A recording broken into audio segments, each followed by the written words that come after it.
Hello all, how you doing? We're here to talk about books and all the books that I read in July. I read a ton because I was in a readathon, and also I have no self-control when it comes to reading. Could I have done other productive things this month? Probably, but instead we choose books. How many books did I even read? 24. I read 24. So it's not even my worst month of how many books I've read. Like, I read a ton. I think 27 is my current top reading month. Which month, I mean, that's how many books I've read in a month. That's the most I've read in a month. I can talk, that's fine. My brain is not scrambled eggs right now. It's fine. Okay, anyway, we're gonna talk about the first book that I read, and that is Squire by Sarah Alfkafi and Nadia Shamas. And this is a graphic novel. It is a standalone graphic novel that I wish was not a standalone graphic novel because I need to know what happens next. I'm giving this 4 stars. I would have given it 5 had there been a conversation. As we all know, there's certain conversations that I always think should happen and then they never do. And there's a point in this where one of the side characters is like, but she's my best friend. And I'm like, since when? When did that happen? Again, that might just be pacing of graphic novels for me. It's something I always have struggled with, but I really, really like this. I like what this also really has to say in modern terms, because it is a fantasy. It's like a historical, well, no, it's a fantasy world. It's just not full on like high fantasy. It's like a low fantasy, but it's very good. I definitely recommend, and please, Sarah, Nadia, make more. Next up, we read A Treason of Thorns by Laura A. Weymouth. This turned out to be very different than what I expected it to be, but I'm not mad about it. Again, 4 stars. Really, really enjoyed this. Would have loved for, like, one of the tropes in this is like, let's just not talk about the thing, when if we just talked about the thing, that would probably help us with the thing. I really was interested in the magic with the house magic within this and how the houses obey the king situation. Very interesting with the deed situation. I really, really like this. So very interesting. Definitely recommend. I love Laura E. Weymouth's writing anyway, so read her stuff. I have Before We Disappear by Sean David Hutchison. This is my first Sean David Hutchison book. It's one of his newer releases. It is magicians, and it's gay, and it's beautiful, and it has a lot more as well. I didn't realize how much it was going to be talking about like minorities and how they, like, it reminded me of a bit of the Diviners in that aspect of minorities trying to exist in this world, and the setting was very, very interesting as well. There's another, it was kind of Where Dreams Descend a little bit as well, but with like grifters, and it was just very, very interesting. I went in with a lot lower expectations, but it came out a 4.5, so there you go.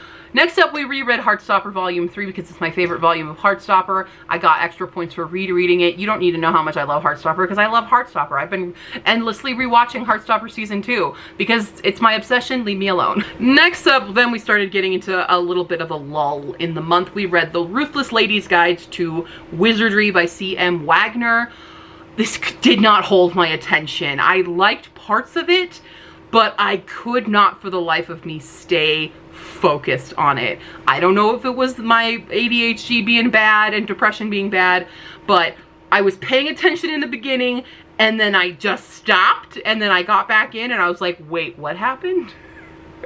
And I didn't want to restart it. I was like, I'm gonna piece it together by context, but it took a while to do that, and it kept losing me. I wanted it to be something much more engaging and fun, because we have this like rugged girl who's got magic, but it's very much the style of like the romance in Blood and Honey, with a not grumpy sunshine, but like an immoral and very moral person.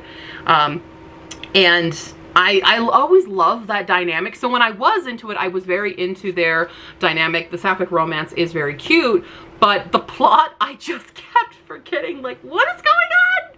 Why is what happening? So it just didn't hold me, unfortunately. Next up, another 3-star is Longbourn by Joe Baker. Now, I did like this way more than I thought I would.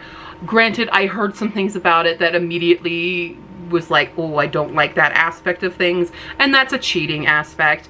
I also was just kind of annoyed with some of the characters in this and how their responses were, especially in terms of this sort of romance and like wanting to go away for it but not, and it just wasn't my favorite style of it. I thought there was a lot of other things that were going to happen, but it focused on a lot of other things that I just found I didn't resonate with as much as what I thought it was going in. It was very long, despite being a short book. I mean, it's very small text, but it took a while to get through this one, and I was just hoping for a little bit something else, because I know it's the story of Pride and Prejudice, but it's not, because it is just basically all of the characters that really aren't prominent. It's all of the staff at Longbourn, because Longbourn is Lizzie Bennet's house. It's the whole Bennet family house, and I wanted more insight into,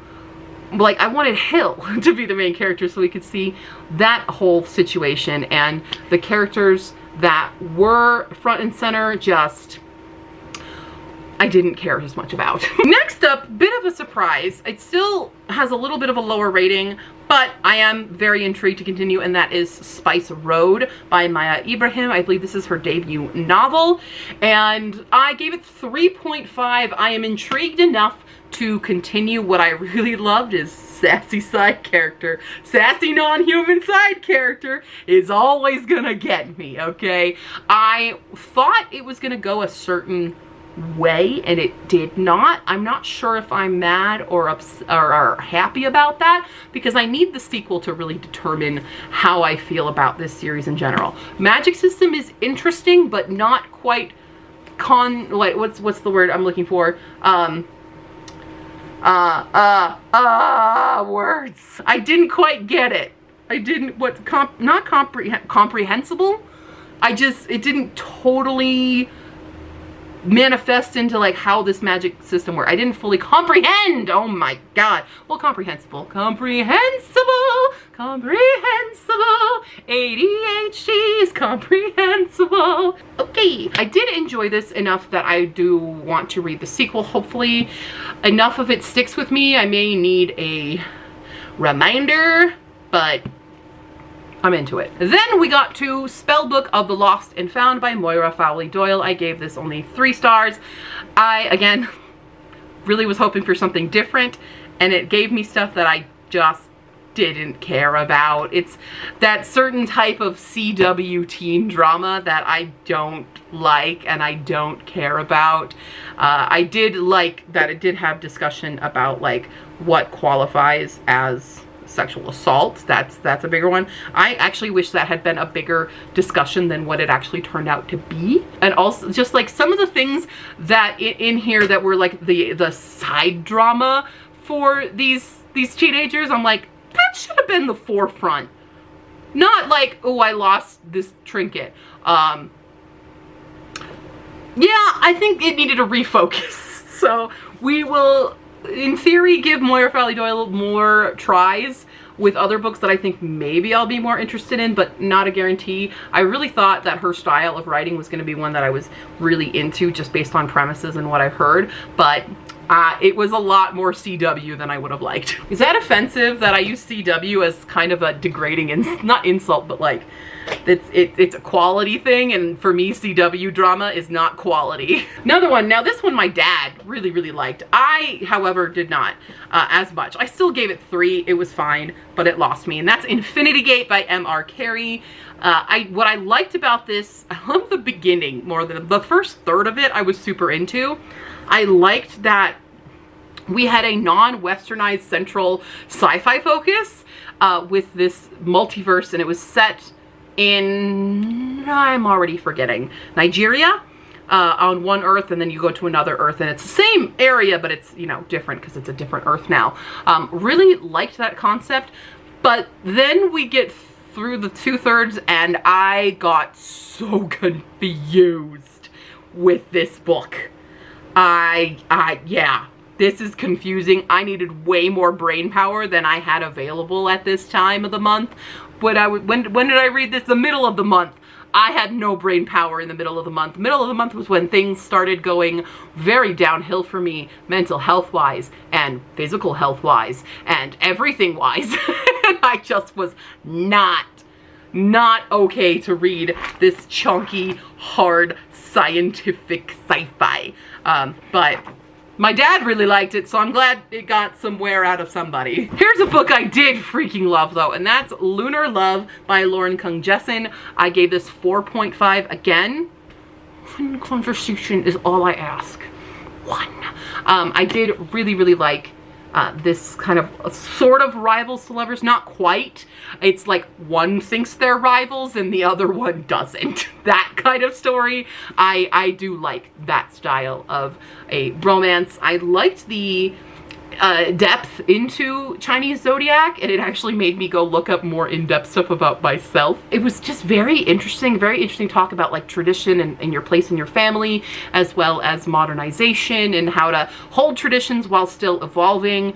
I liked what it had to say overall, more than, you know, any of the other stuff. It doesn't do like what I feared was that this would be like just random smut romance, and it doesn't do that.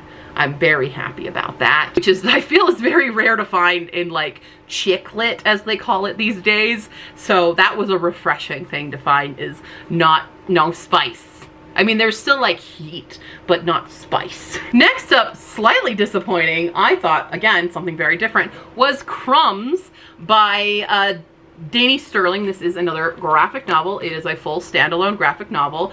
Would definitely have enjoyed this going further. I gave this 4 stars because I did really like this, but I wasn't totally believing the romance here. It just kind of happens. I want more pining, you know, always. And it's more focused on their individual stuff, which is fine. I just the way that this was pitched to me was that it was going to be very sweet and cute, and you know, it's called Crumbs, and I thought it was going to have a lot more to deal with the food aspect of things, because that's what I chose it for in the prompts in the readathon. But less on that. There is a bakery and stuff, but doesn't have more, and there's a lot more magic, which I didn't realize how much of this world building was very different and very strange to me. Like, there's a concept in this one where the job that the girl has, they wipe their brain every time, and I'm like, why is that okay? And like, by the end of the book, that is a discussion, but I'm like, that should have been a subject way earlier. And then there is this time jump that I didn't like. Because she accepts this job and is gonna be gone for like 5 years, and I'm like, I don't like this concept, and then you don't really get any satisfying ending by it, so I was a little let down by that ending. We have The Gilded Ones by Namina Forna, and so this was fun. I did enjoy this. I went in thinking I wasn't going to totally enjoy this just based on basic concept. It felt like something I'd seen before, but it was very different. But what killed me, and I can't not talk about this scene. This scene is so funny. So this character bleeds gold. It's in the description. That's not a spoiler. She's considered like impure. That was what I didn't like, was this constant discussion of purity. And I was a little scared it was leaning towards purity culture rather than anti-purity culture, which it's more anti-purity culture, but the discussion, the desire for purity, just it set me off in a way. But it was fine. What was fun about this is, so her character is this kind of, like, they call her a demon. They have to find their true well, they don't have to find their true death, but like they keep trying to kill her, and she just doesn't die. Like, they burn her, they dismember her, they do a lot of things to try to kill her, and it doesn't take, right? But there's one point where she's trying to escape this like military camp because her secret's gonna be out, and she's getting called out to be like a traitor, and the guy that she is is her partner in this. He's like not a mentor, but he's a warrior, she's a different type of warrior, and they're paired together. Obviously there's a romance between them because this is YA. But we have this scene where he's like, I will dismember her, and that will be her final death, even though we as the audience already know that she's already been dismembered before, so that's not going to take, but they don't know that. And so they smuggle her out in pieces, and he's holding her head, right? And she wakes up, and she's not supposed to wake up, but she does. And it's like this love confession scene where he's holding her head. It's just a head, and it's, I love you.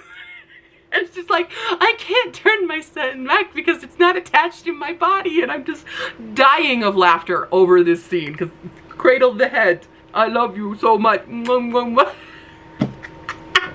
I was cackling so hard when I read that scene that was like, that earns the sequel. Next up, we have Wild as the Witch by Rachel Griffin.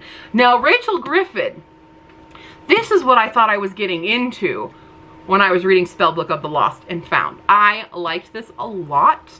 Again, we have that one thinks they're rivals and the other one doesn't. Although, I will say, the love interest in this is an ass. And I'm like, and again, there was no apology, which is why I took a star down. Because when you're that much of a jerkwad in the beginning, you got some making up to do. I don't care that she accidentally cursed you. You deserved it, okay, jerkwad?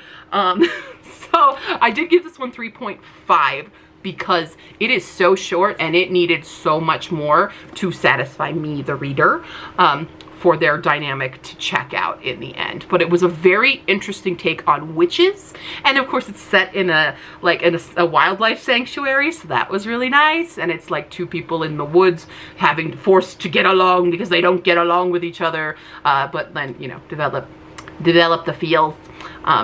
But yeah, I enjoyed this one more than I liked Spellbook of the Lost and Found, obviously by a half point. So we'll see how the rest of Rachel Griffin's work is for me, because I do own a couple of her other books. I read Thorn! I don't know why I said it like that.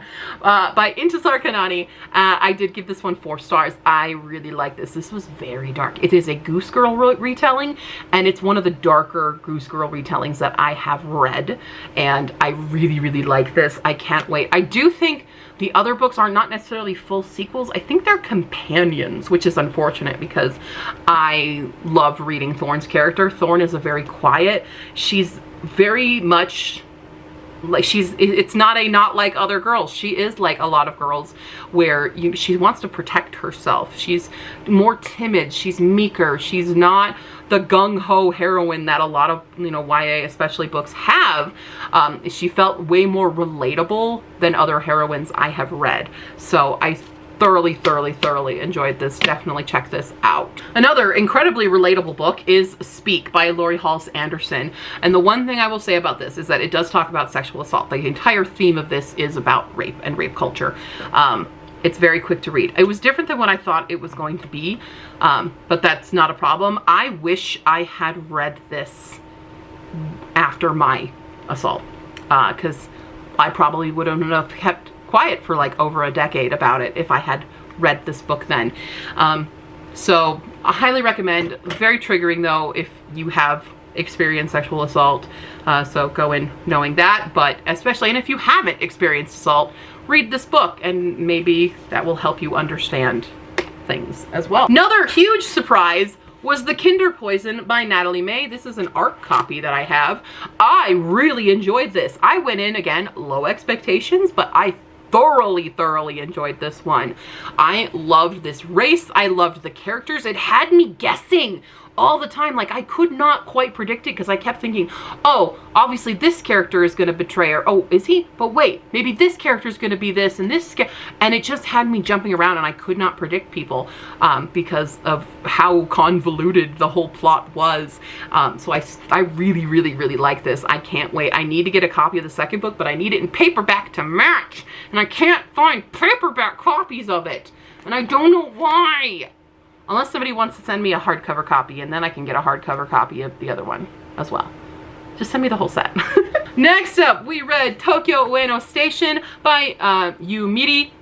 And I didn't like this very much. I feel bad. I have a problem with translated Japanese literature. Like, I liked parts of it, but there's something about it where Japanese literature especially like high literary fiction, it always has to have like a cheating storyline in it. And I was told that this was the point of view of a ghost, and it really didn't feel like that. It was very different than what I wanted it to be. I still gave it 4 stars because it had a lot of important messages in it that I thought were very valuable, but as like just for pure enjoyment's sake, I didn't really enjoy it. I feel like, okay, I would have read this for school and I would have had to study it harder, and that I would have gotten a decent grade, but I'm just sad by it. Literary fiction, especially translated literary fiction from Japan, because Japan has very specific styles in order to be considered literary fiction, and yeah, it was a lot. It was a lot. Getting into, I read a bunch of short books because I was trying to fit in as much as I possibly could for this readathon. We read The Call of the Wild by Jack London, and this was fine. There's a lot of dog deaths, obviously, in this. There's a ton. It was very different. Not different, but like, I thought other things were gonna happen, and because I guess I've never read Call of the Wild, and I had a very different idea. I probably was just thinking it was gonna be Balto, and it wasn't. But whatever, it's fine, 3 stars. Then we read Swamp Thing Twin Branches by Maggie Stiefvater and illustrated by Morgan Beam. Love the art in this. This is a kind of paranormal horror. It is very, it's kind of like, if you like Poison Ivy, the character Poison Ivy, you'll like this. I really enjoyed it. Again, it's so short. It's a standalone. I want more. That's all. I gave it 4 stars. I want more from it. I wanted the twins to have a goddamn conversation. Then we read Pinocchio. We read this beautiful edition that I have. It's a Mina Lima edition of it, and I thoroughly enjoyed Pinocchio. I've never read Pinocchio. I gave this 4.5. I did not realize that Carlo Collodi, not his real name, pen name, was once like a journalist, and this is satire and allegory and stuff for the Italian government, and I never knew that, and I really enjoyed this a ton more knowing that. And one thing I don't understand is every adaptation of Pinocchio, it's a giant whale. It ain't no whale, people, it's a shark. Why did we change it to a whale? Whales are mostly harmless.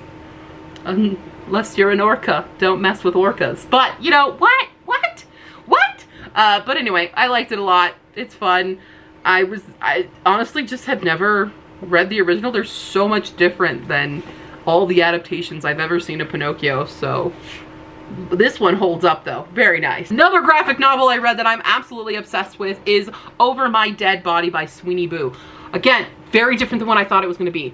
Beautiful artwork. It's kind of Worst Witch, and it feels like a more adult version of the Worst Witch, and I really like that. Again, why is it not a series? I want to stay with these characters for so long. Why? Sweeney Boo, why? But this, don't sleep on this. This cover, I feel like, does not fully grasp everything inside here. It's just beautiful. It's full-on witch school. It does do this Harry Potter moment, though, where, you know, the 3 kids, it's like, you know, when, I don't like talking about Potter because I don't like supporting anything, but it's very reminiscent for a lot of people, where Harry, Ron, and Hermione are caught by Malfoy out of bed, and they all get in trouble, and Malfoy's like, well, excuse me, I caught them. It's like, yeah, but you were out of bed too. There's a moment of that in here with these characters. But I really enjoyed this. The creepy demon is very creepy, and yeah, need more. And we listened to Deep as the Sky, Red as the Sea by Rita Chang Epping. This is a sort of pirate story of a woman. It's a literary, not fantasy, but historical fiction about this woman pirate who helps take over her deceased husband's whole like fleet by marrying his first in command, who like, boy develops some feels for her. But it's very interesting. It has a lot of very funny moments. Lena and I were actually listening to this in the car when we were like traipsing around doing fun stuff for Feral Weekend, and we both really enjoyed this. So it's like, I want to say, if you like books like Kaikeyi or Ariadne, any of those types of books, you will probably like this. If you didn't enjoy Kaikei and stuff, then you probably won't like it because it's very similar prose-wise, but I definitely enjoyed this one. 2 more, we got this. We read Faust. This is my copy of Faust. I now want to do a modern retelling of Faust so bad. I took so many notes for this. There are so many funny moments that I had forgotten about Faust, and I love Faust. Is one of my favorites. With operas, it's one of my absolute favorite operas, and I have such a pretty edition now. I'm just so happy about it. It's so fun. Like, literally, Faust's downfall is he thinks he's like, that's a stray dog. I will take this stray dog in because dog cute. Oh shoot, dog demon. Dog Mephistopheles. Whoops. And that's so me. Like, I would take in a stray dog. I don't care how demonic it looks. It's my puppy now. Oh, it's a demon come to ruin my life. Whatever. We're chill, bro. And last up is The Foxglove King by Hannah Witten. I actually really like this. It did take me a long time to get into it, but once I was into it, I was into it. I am so nervous for this sequel based on how this ended. I am scared. And it's a very interesting magic system. Deals with a lot of poison stuff. I see a lot of people not enjoying this as much, and I get why, because it did take a long time for me to actually get invested in these characters. But I'm invested now, so it's fine. I love this. Again, one of the most beautiful books on my shelves, and I love it. Cool. That's the books that I read. Time to look at some stats. All right, let's look at these stats, everybody. So we read 24 books, which equaled 8,090 pages and 148 and a half hours listened to. We read 1 indie book, we read 2 own voices, and started 6 series. We didn't continue any. We didn't complete any. I made mistakes this month, okay? But we read on average 337.08 pages per day. Not bad. No, we didn't. That was average pages per book per day was 260.97. Cool. Hours was an average book of 6.19 hours. We did a lot of audio. It took me about 2.5 days per book and an average rating of 3.92, which... Are you my best month? You're my best month. Yeah. This is my best month, y'all. We did 13 audiobooks, 7 paperbacks, and 4 hardcovers. No ebooks this month. That's not going to be true for August. For the how I read them, we had a ton from Libby. We read 10 from Libby, 2 from Scribd. 2 were special edition. No, sorry. Yes, 2 were Scribd. And then 1 was an ARC, which was Kinder Poison. We did 9 adults. Young adult has won us again with 14 and 1 middle grade being Pinocchio. Genre breakdown. We had a lot of smatterings here. Obviously fantasy romance, number 1 as usual. Historical fantasy, historical fiction, and classics, all tied at 3. And then we had some urban fantasy, you know, smattering. We had the contemporary literary, paranormal, dystopian, sci-fi dystopians, historical fantasy. You know, variety. Good variety, I would say. Rating-wise, again, 4s always dominate. We had 11 4s, 4 4.5, 2 5 stars, 5 3 stars, and 2 3.5s. Not a lot of low ratings, which makes sense for how high our average rating was. We did do 5 graphic novels and then 19 regular novels, 3 debut authors, 18 were new to me, and only 3 repeats. For our representation, we had 7 that had a queer main character, 6 with queered side characters, none that was just like a brief mention. With disability, we had 6 disabled main characters, 3 disabled side characters, and a bunch with absent, obviously. I need a better way to visualize this, but I think this is one of our better representation months as well, I want to say. I think so, especially for queer rep. I think this was I read a lot of gay books. What can I say? Author gender, a ton of women. 17 women, 5 from men, and 2 from non-binary authors. We also read, for characters, main character genres, 14 were solo, just women, 7 were just men, and 3 were both men and women. No non-binary main character. Nationalities, again, mostly American, only 13, but it's actually even half. We have 4 that were British, 1 Australian, 1 Irish, 1 I'm not entirely sure, 1 Japanese, 1 Italian, 1 German, and 2 Canadians.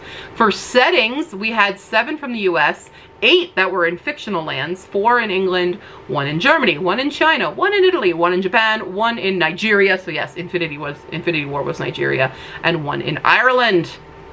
For publishers, even split between Penguin and HarperCollins, 7 each of them. Hachette climbing in at 4, Small Presses with 3, Macmillan with 2, and 1 Paper Mill Press. Simon & Schuster, none for you. Publication years, we did actually win with 5 brand new releases, and last year being with only 4, 3 from 2021 and 2020, and from 2010 to 2014. Then we have 2 from the 1800s, 1 from 1900 to 1989, 1 from 1990 to 1999, and 2 from 2015 to 2019, which is usually one of my bigger categories, but not this month.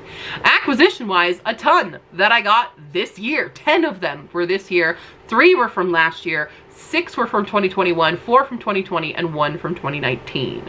Then where I got them from, mostly Book Outlet. Who's surprised? 11 from Book Outlet, 2 from Pango, 3 from Second & Charles, which I think is our second place winner there, yep. 1 from Facebook Marketplace, 2 from Barnes & Noble, 1 was Gifted, which was Lunar Love, 1 Fairy Loot, 1 Owl Crate, and 2 from small bookstores, which totaled us to $279.17 of books read this month, averaging them to $11.63. And those are the stats. Now let's check out how many books I acquired this month. Over to Haul Q. Hello! Welcome to the haul. July, I got a lot of books, but it was also my birthday, so I got a ton of books for free. So no judgments here, okay? They're in no particular order, because why would they be? This is a FAFO channel. This is Chaos Gremlins channel. I do what I do. The first book we have is The Sunbear Trials by Aidan Thomas. It's very shiny. I like. The Buried and the Bound by Rochelle Hassan. Unseen Magic by Emily Lloyd Jones. All's Well by Mona Awad. I'm so sorry about that. I don't know how to pronounce that name. Princess of Souls by Alexandra Christo. The Calculating Stars by Mary Robinette Kowal. Wild Blood by Lauren Blackwood. This is a book that I got because a TikTok filter months ago told me to get this book, and so I did it finally. We have Drizzle Dreams and Love Struck Things by Maya Prasad. We have like 3 Fairy Loots in here because there were weird timing situations. But we have Shanghai Immortal by A.Y. Chow. Very beautiful, beautiful cover. Also have Sing Me to Sleep by Gabby Burton. Again, very pretty, very beautiful. I don't even remember, but I think it was just a delayed, wait, who was, what? Why do I have 3 different Fairy Loots in this? Did I just not haul you? I don't remember. You're getting what you're getting. The Extraordinaries by T.J. Klune. A Lady for a Duke by Alexis Hall. I have heard like amazing things about this. This is not a cover I would ever pick up in a million years, but from what I've heard about it, yes. The Reunion by Kayla Olsen. Buy the Book by Amanda Sellett. We have The Scumvillain Self-Saving System Volume 3 and 4, which I don't know if that's the complete or if that's just as much has been published. Hunted by the Sky by Tanaz Bathina. Doing certain videos, so bear with me for why I have this. Icebreaker by Hannah Grace. One of my pre-orders that I won in the egg hunt finally came through. It took forever for the hardcover to release, but that is Sanctuary for Seers by Kathleen Baldwin, the final installment of the Strange House series, which makes me sad because it's kind of one of like my guilty pleasures. The Way Back by Gabrielle Savit. Here There Are Monsters by Amalinda Berube. The Memoirs of Stockholm Sven by Nathaniel Ian Miller. Earthsea, A Wizard of Earthsea by Ursula K. Le Guin. Can you believe I've never read Earthsea? Well, I'm changing that. She Is a Haunting by Trang Sang Tran. I'm so sorry if I said that name wrong. We have The Husky and His White Cat Shizun by Robao Buchiro. I'm so sorry. I don't know, but it's another, like these are like becoming very popular, the cultivation like web novels and getting full books. So am I becoming obsessed? Maybe. We have a sequel to a book that I just read last month. We have The Theft of Sunlight by Intisar Kanani, which, no, this is the third one? Or is Dauntless Path? Dauntless Path is the second one. And I have that one already. I think this is the third one. But I loved it so much. I loved Thorn so much that yes, I'm gonna read them all. Then we have, this is a fairy loot. I think this actually was May's.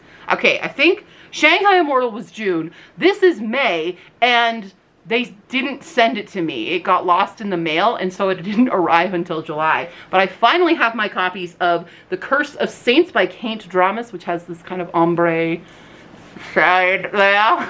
And then we have what I really was waiting for, Divine Rivals by Rebecca Ross, because I love Rebecca Ross's writing oh so much, and I'm like, I'm not letting this go, Fairy Loot. You gotta send me it. I don't know what happened with shipping, but it's not here, and it says it was delivered, and it definitely was not. All right, then we have These Hollow Vows by Alexi Ryan. We've got You Lucky Dog by Julia London. Any contemporary romance that also involves dogs, I'm gonna read.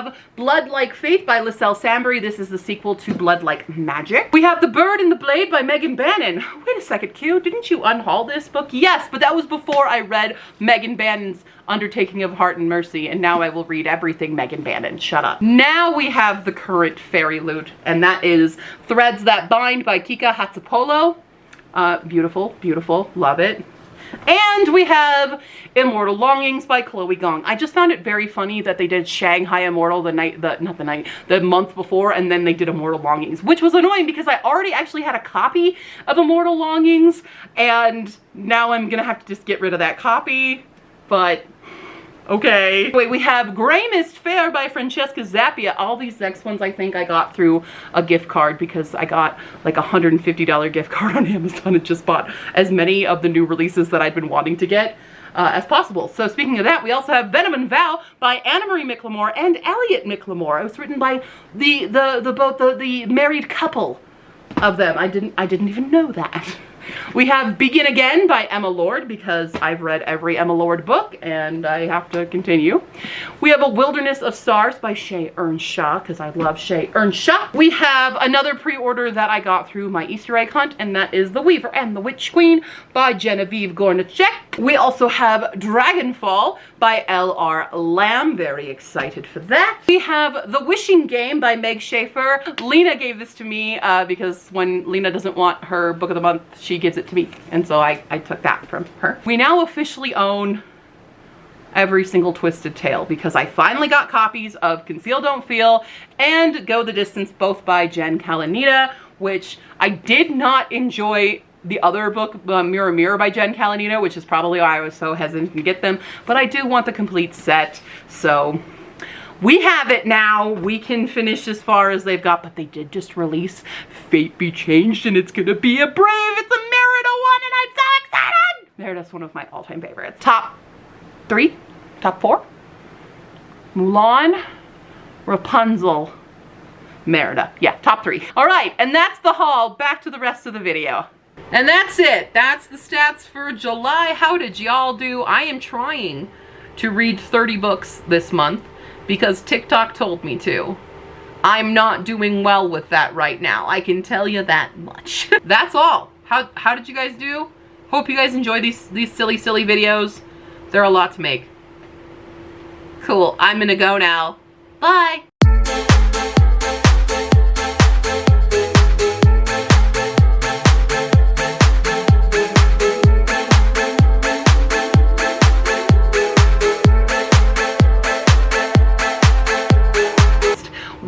is my camera constantly trying to find a face in the dead space behind me here? Ghosty? Be gone! Be gone with you! Face is here. Okay. Next up, we read Red. Oh, everybody decided to fall down. Cool. Focus on my face.